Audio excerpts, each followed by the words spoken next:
You know, I was speaking to the head of Mexico because I complain constantly about people pouring in. Now our border is the strongest border we've ever had. We've gone from the worst border ever in history to the strongest border. But I was speaking to the president of Mexico, a very wonderful woman, actually. And I said, we were talking about drugs. You can't let people come through your country and come into the country. You know, I was not that nice, but they understood what I was saying. And she said something that really got me. She said, I said, you're not a big drug-taking nation. And she said, no, we are not a consumer.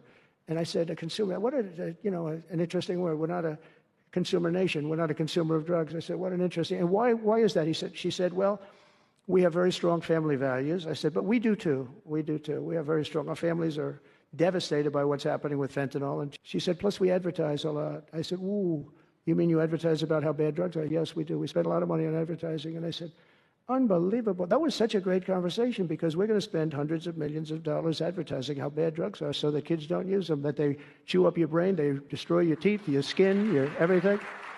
And I thanked her for that. You know, I make so many calls and I never learn anything from anybody. I know everything and I never learn anything from anybody. And I spoke to this woman. As soon as she said it, she didn't have to say exactly what. I said, exactly. What a great idea. And I think we're going to have, and I saw pieces of it. We're going to go in with $100 million and then another $100 million initially. But I saw some of the ads and they are really violent. I said, you have to make them strong. Your skin practically comes off after a period of time. You lose your hearing. You lose your teeth. It is terrible.